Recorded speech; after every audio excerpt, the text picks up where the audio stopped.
Hey everybody, ready for a deep dive? Today we're going to be exploring some pretty fascinating stuff. We're going to be talking about the inner workings of your mind, the outer reaches of AI, and maybe even learn a thing or two from a modern day cowboy. Yeah, it's really amazing how all these seemingly different topics can actually connect in some pretty unexpected ways. So we're going to be drawing insights from James Hollis. He's a Jungian analyst, tech entrepreneurs like Furquan Ridhan and Marc Andreessen, and even a cowboy named Dwayne. Okay, so let's kick things off with James Hollis. He was on the Through Conversations podcast, and he was talking about Carl Jung, and he said something that really made me stop and think. He pointed out that we spend roughly 6 years of our lives dreaming. 6 years. Wow. If we're spending that much time in the dream world, shouldn't we be paying more attention to what's going on in there? It's a good point. Hollis believes that dreams are like a direct line to our unconscious. It's a part of ourselves that we don't always have access to, in our waking lives. So he sees dreams as like this valuable source of self-knowledge, a way to tap into our deepest fears, desires, and even our potential. That reminds me of something else Hollis talked about. It was this idea that we all live in haunted houses. What he means by that is that we all carry our past experiences with us, especially the unresolved ones. And those experiences can shape how we see the world and how we react to situations. Yeah, think about it this way. Like maybe you had a really critical teacher in elementary school, and now years later, you still get anxious every time you have to speak up in a meeting. That's your history within you influencing your present. That's a great way to put it. Like those past experiences, they're still lurking in the shadows of our minds, affecting us even when we're not aware of it. Exactly. And Hollis, he doesn't view fear as something to be avoided or suppressed. He actually sees it as a protective mechanism. It's a signal that something needs our attention. The key, he says, is to distinguish between fear and anxiety. Okay. Fear is usually specific and rational, like being afraid of a dangerous animal. But anxiety is more diffuse and often rooted in the unknown. So I'm afraid of spiders, that's a rational fear. But if I'm constantly worrying about things that might happen in the future, that's more like anxiety. Precisely. And that anxiety can often stem from those unresolved issues from the past, those ghosts in our haunted houses. This whole idea of fear and anxiety actually ties in perfectly with our next source, Dr. Ethan Kross on the Huberman Lab podcast. He talks about that inner critic we all experience, the voice in our heads that's constantly second-guessing us and putting us down. He calls it chatter. And if we connect Hollis and Cross, you can see how those unexamined fears and the history within us can actually fuel that negative inner voice. It's like those old fears are whispering in our ears, amplifying our anxieties and making us doubt ourselves. So what can we do about it? Because that inner critic can be really debilitating. Well, Dr. Cross offers some practical tools for managing that chatter. One technique he recommends is called the Pennebaker writing effect. You basically spend 15 minutes a day writing about your thoughts and feelings, get everything out on paper. I've heard of that. It's like journaling, right? But does it really work? Studies have shown that it can be surprisingly effective in reducing stress and improving mental well-being. Cross also talks about this concept of mental time travel. It involves imagining how you'll feel about a current problem in the future. Okay, so let's say I'm really stressed out about a presentation I have to give next week. Mental time travel would mean imagining myself a month from now, after the presentation is over. And chances are I'll realize that it wasn't as big of a deal as I was making it out to be in the moment. Exactly. It's a way to gain perspective and reduce the intensity of your negative emotions. This actually challenges the common advice to vent when you're upset. Cross's research suggests that while venting might feel good in the moment, it doesn't actually solve the problem, and it can even make us feel worse in the long run. So instead of just complaining to my friends about how much I hate public speaking, I should be trying to reframe the situation and see it as an opportunity to grow or challenge myself.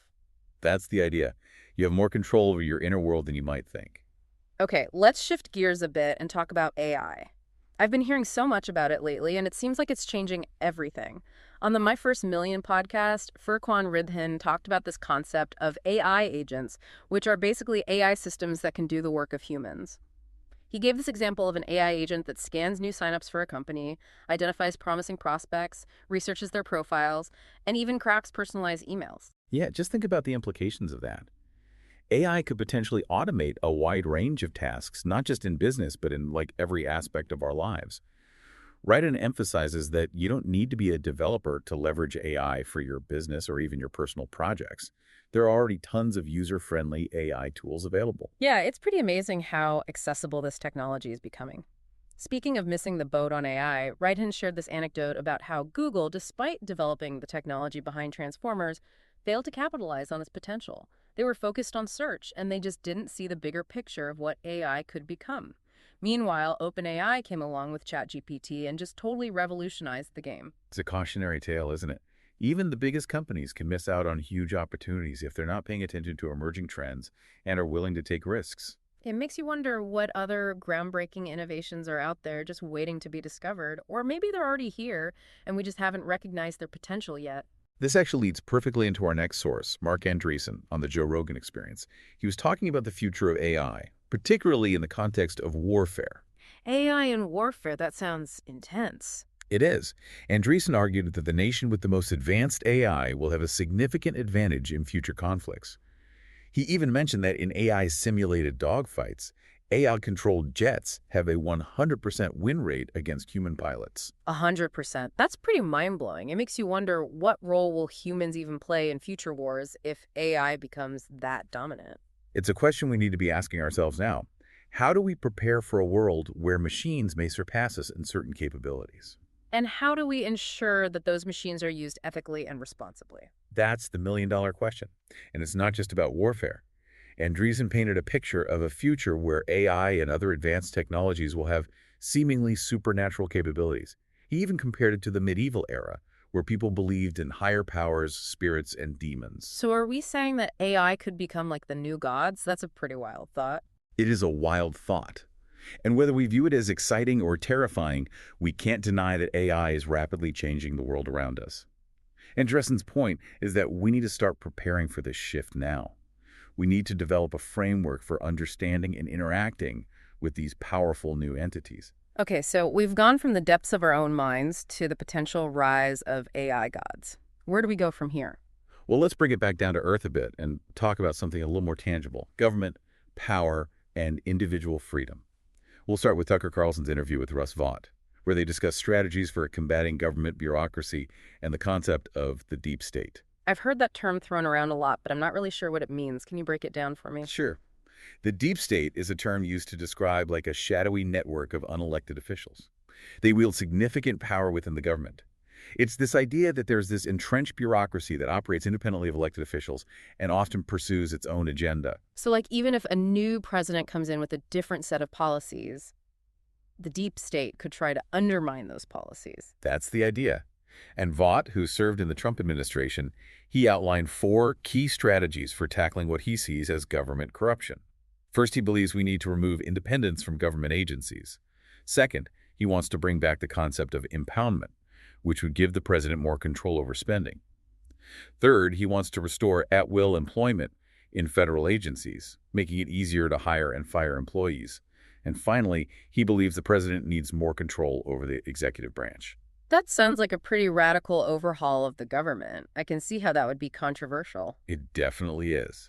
But it raises important questions about the balance of power between the different branches of government and the role of the bureaucracy in a democratic society. It's making me think about all those checks and balances we learned about in school. Is it a good thing for one branch of government to have too much power? That's a debate that's been going on for centuries. But it's definitely something to consider as we think about the future of government and the role of technology in our lives. Speaking of technology, this actually connects to something else Andreessen talked about, the role of NGOs and their potential to circumvent government restrictions, including censorship. That's right. He suggested that governments might increasingly outsource tasks like censorship to NGOs, creating a system where control is exerted indirectly and with less accountability. Wait, so instead of the government directly censoring something, they could just pressure an NGO to do it for them? That's kind of sneaky. It is, and it raises concerns about transparency and freedom of speech in the digital age. Okay, things are starting to feel a little dystopian here. AI gods, shadowy government agencies, censorship by proxy. Is there any hope for the future? There is. And for a bit of a change of pace, let's turn to our final source for this part of our deep dive, Chris Williamson's Modern Wisdom podcast, where he interviewed Dwayne, a modern-day cowboy. A cowboy. What can a cowboy teach us about all this? You might be surprised. Dwayne shared some incredibly insightful life lessons, drawn from his experience working with horses and living a life that's very different from the tech-driven world we're discussing. All right, I'm intrigued. Tell me more. So this cowboy Dwayne, what kind of wisdom did he drop? Well, he had this really interesting analogy about horses being mirrors. Oh, He said that horses, they reflect our inner state back to us. So if we're calm and confident, the horse will respond positively. But if we're anxious or fearful, the horse will sense that and react accordingly. oh, so it's like the horse is picking up on our energy and mirroring it back to us. That's a pretty cool concept. It is, and it highlights the importance of like self-awareness and emotional regulation. Not just when we're interacting with animals, but in all aspects of life, really. Yeah, thinking about those horses, it makes you realize how much we might be communicating non-verbally without even realizing it. Like maybe our anxieties are coming across loud and clear to the people around us, even if we're trying to hide them. It's definitely something to consider. And Dwayne also had some pretty unconventional parenting advice. Okay. Might not be for everyone, but it definitely got me thinking. Okay. He's a big believer in discipline, honesty, and setting clear boundaries. Okay. I'm curious. What kind of unconventional parenting advice are we talking about here? Well, he talked about using spankings as a form of discipline, which, I know is a controversial topic. Yeah. He also talked about the importance of not shielding kids from the realities of life, even the harsh ones. He said something like, you can't raise a lion in a bubble. Wow. That's a pretty strong statement. Yeah. I can see how that kind of approach would build resilience, but it also seems like it could be tough on kids. It's a delicate balance for sure. And I'm not saying I agree with every aspect of Dwayne's parenting style, Sure. but I do appreciate his emphasis on being intentional and consistent. Right. It's not about blindly following someone else's methods, but about finding what works best for you and your family. Exactly. And one of Dwayne's analogies that really stuck with me was the wet bar of soap analogy. Okay. He said that parenting is like holding a wet bar of soap. If you squeeze too tight, it slips out of your hand, right? Uh-huh. But if you hold it too loosely, it drops. You need to find that sweet spot in between. Okay, that's a great analogy, and I think it applies to more than just parenting. It's about finding that balance in any relationship, Yeah, between giving someone space and being there for them, between setting boundaries and being flexible. I agree. It's about finding that middle ground where you can provide support without being controlling. And Dwayne had this other line that really resonated with me. He said, a good man is born to serve, not to make money. That's a powerful statement. It really challenges our culture's obsession with wealth and status. It does. It makes you question what truly matters in life. Is it about accumulating possessions and achieving, worldly success? Or is it about something more meaningful, like contributing to your community, helping others, or leaving the world a better place than you found it? It's like that idea of finding your purpose, your reason for being here. And maybe it's not always about what you get, but about what you give. I think you're right. And it's interesting to see how these themes of purpose and meaning connect back to Hollis's ideas about self-discovery and facing our fears. Right. It's all about understanding ourselves better and then using that knowledge to live a more fulfilling life. It seems like we've covered a lot of ground here, from the inner workings of our minds to the future of technology and even some cowboy wisdom. It's almost like these sources are having a conversation with each other. They are. And what's striking is how they all point to the importance of individual agency in a world that's increasingly complex and unpredictable. It's like we're being called to step up, to become more conscious, more informed, and more proactive in shaping our own destinies.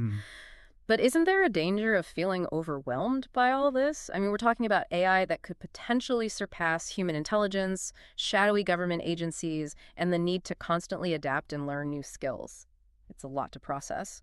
It is a lot. And that's where it's important to remember what Dr. Cross said about the shrinking self. Oh, yeah. When we encounter something vast and awe-inspiring, whether it's the immensity of nature or the rapid pace of technological advancement, our everyday problems can seem smaller in comparison. Right. It's like gaining a new perspective. You realize that your worries and anxieties are just a tiny blip in the grand scheme of things. Right. But how does that help us deal with the real challenges we're facing? I mean, just because my problem seems smaller doesn't make them go away. It's not about ignoring the challenges, but about approaching them with a different mindset. When you shift your perspective, you can detach from the emotional intensity of your worries, and you can see things more clearly. And that can help you make more rational decisions and take more effective action. So instead of getting bogged down in the details and feeling overwhelmed, we need to zoom out and look at the bigger picture. Exactly. And that can actually be quite liberating. It frees up mental energy that you can then channel into things that you can control, like your own personal growth and development. Speaking of control, this actually reminds me of something else Dr. Cross talked about, the concept of compensatory control.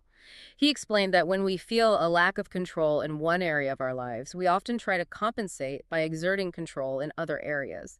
So if the rapid pace of technological change makes you feel powerless, you might focus on things you can control, like your own learning and skill development. That's a great point. It's about finding those areas where you can make a difference, where you can have a positive impact, even if it's just on a small scale. So instead of feeling helpless in the face of AI, we can empower ourselves by becoming knowledgeable about it, learning how to use these tools to our advantage, and even contributing to the ethical development of AI. Absolutely. And that's where continuous learning becomes crucial. As Andreessen pointed out, the world is changing faster than ever before, and the skills that are valuable today might be obsolete tomorrow. We need to adopt a mindset of lifelong learning, constantly updating our knowledge and adapting to new challenges. It's like that saying, the only constant is change. And if we're not willing to change and adapt, we risk being left behind. But it can be hard to keep up with everything that's happening. There's so much information out there, and it's not always easy to know what's reliable and what's not. You're right. That's why it's not just about acquiring new technical skills. It's also about developing critical thinking skills, the ability to discern fact from fiction, and to navigate the increasingly complex information landscape. Especially in an era where misinformation and propaganda are rampant online. Exactly. We need to be able to evaluate information critically, to question assumptions, and to consider multiple perspectives. That's essential for making informed decisions, both personally and as citizens in a democratic society. It sounds like we need to become more like those skeptical, free-thinking cowboys of the Wild West. Well, maybe not in every way, but there's definitely something to be said for that independent spirit, that willingness to question authority and forge your own path. And to embrace the unknown with courage and resilience, just like those cowboys facing the untamed frontier. But coming back to the world today, we can't ignore the complexities of government and the potential for overreach. That conversation with Russ Vought and Tucker Carlson really got me thinking about those issues. Yes, and it's important to approach that conversation with a nuanced perspective, understanding that they represent a particular point of view. Our goal here is to understand the arguments being made and their implications, not to endorse any particular political agenda. Right, we're not trying to tell anyone what to think, just to present different perspectives and encourage critical thinking.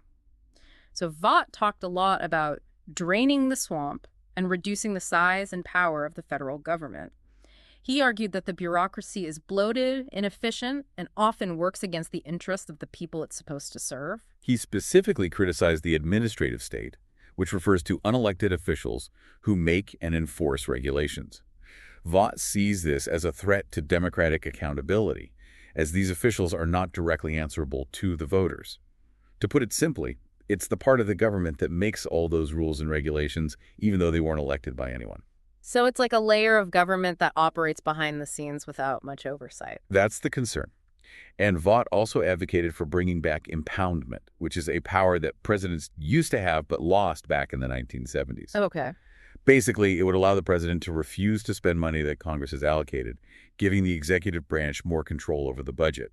Wow, that sounds like it would create a lot of tension between the president and Congress. Who gets to decide how the money is spent? Exactly.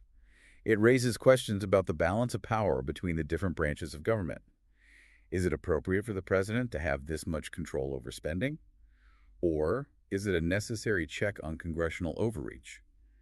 These are complex issues with valid arguments on both sides. Right, and it highlights the importance of understanding how the structure of government works and how different policies can impact its effectiveness and accountability. And this connects back to our earlier discussion about the potential for government overreach, especially in the context of technology. Vought and Carlson also discussed Schedule F, a policy from the Trump administration aimed at making it easier to hire and fire federal employees. The goal was to give the president more control over the executive branch and to remove entrenched bureaucrats who might be resistant to change. But didn't critics say that would politicize the civil service and undermine the principle of a neutral professional bureaucracy? They did. And it's a valid concern. If government jobs become based on political loyalty rather than merit, that could have serious consequences for the functioning of government. It's like that whole idea of the deep state that we were talking about earlier. Are we trying to dismantle the deep state, or are we trying to prevent its creation in the first place? It seems like a slippery slope. It is. And it brings us back to the tension between individual freedom and the power of institutions, whether it's the government or big tech companies. Remember Andreessen's concerns about debanking or Operation Choke Point 2.0? Right, that was about governments and financial institutions restricting access to banking services for individuals or businesses deemed undesirable or politically opposed. Exactly. To paint a clearer picture, imagine waking up one morning and finding out your bank account has been frozen because you donated to a cause the government doesn't like. That's the kind of scenario that has people worried about the erosion of financial freedom in the digital age. It's a scary thought. It makes you wonder, where do we draw the line? How do we protect individual freedoms while also ensuring that institutions function responsibly and don't abuse their power? That's the challenge. And there's no easy answer. But I think it starts with having open and honest conversations about these issues like we're doing right now. It's about being informed, being engaged, and holding those in power accountable. And maybe it's also about looking to unexpected sources for inspiration and guidance, like that cowboy, Dwayne.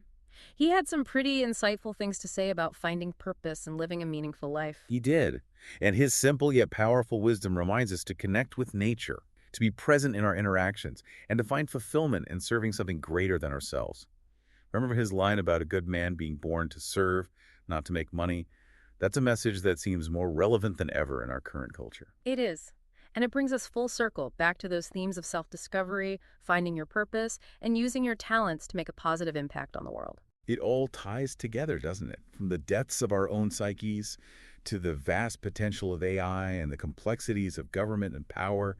It's all part of the human experience. And it's an experience that's constantly evolving and changing. It's like we're all on this wild ride together, trying to figure out where we're going and how to navigate the twists and turns along the way. It really is a wild ride, and it kind of makes you wonder, like, where are we headed? What does it all mean for us, as individuals trying to make sense of this crazy world? It is, yeah, that's the big question, isn't it? I think that's what makes these sources so compelling. They're not just like giving us information. They're inviting us to think critically about the world around us and our place in it. Yeah, it's like they're giving us a toolkit for navigating the future. We've got insights from psychology, technology, politics, and even a bit of cowboy wisdom. Exactly. And I think one of the most important takeaways from all of this is the importance of understanding ourselves. Remember what James Hollis said about the history within us and how our past experiences can shape our present. Yeah, those ghosts in our haunted houses. It's like we're all carrying around this unseen baggage that can affect our thoughts, emotions, and behaviors.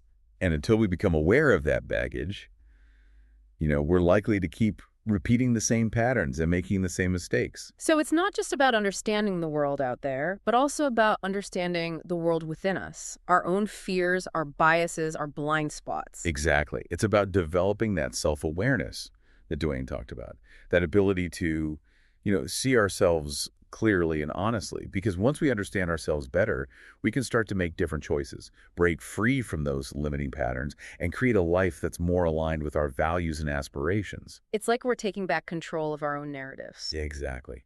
And that sense of agency is crucial, especially in a world that can feel increasingly chaotic and unpredictable. Because when you feel like you have some control over your own life, you're less likely to feel overwhelmed by external events. It's like that difference between fear and anxiety that Hollis talked about. When we understand the source of our fear, we can take steps to address it.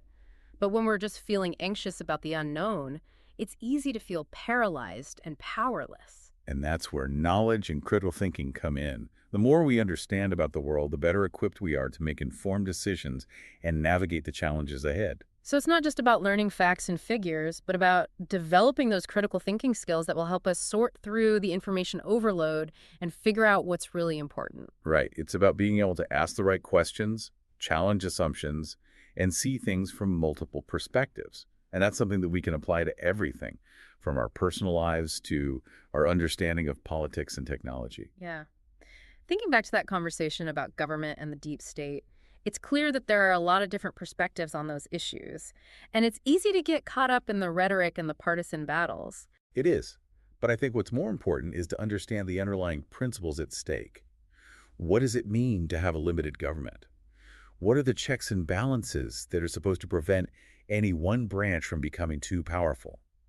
How do we ensure that individual rights are protected while also allowing for effective governance? Those are big questions, and I don't think there are any easy answers. But at least we're having the conversation. And that's a good start. Because if we're not willing to engage in these difficult conversations, then we're basically surrendering our agency and letting others decide our future for us. And if there's one thing we've learned from all these sources, it's that the future is not predetermined. It's something that we're actively creating through our choices and actions. Exactly. And whether we're talking about AI, politics, or our own personal lives, it's up to each of us to decide what role we want to play in shaping the future. So as we wrap up this deep dive, I want to leave you with a question to ponder. We've heard from a psychologist, tech entrepreneurs, a political insider, and even a cowboy. They've offered us a lot of different perspectives and insights. But what resonated most with you? What idea, concept, or story will you carry with you? And more importantly, how will you apply that insight to your own life? Will you use it to challenge your own assumptions, make a different choice, or even just see the world in a new light? Remember Dwayne's analogy of the horse being a mirror. What is the world reflecting back to you, and what are you reflecting back to the world? We've covered a lot of ground today, from the depths of our own minds to the outer reaches of technology and politics. But ultimately, it all comes back to the individual, to the choices we make and the actions we take. The future is unwritten. Let's write it together.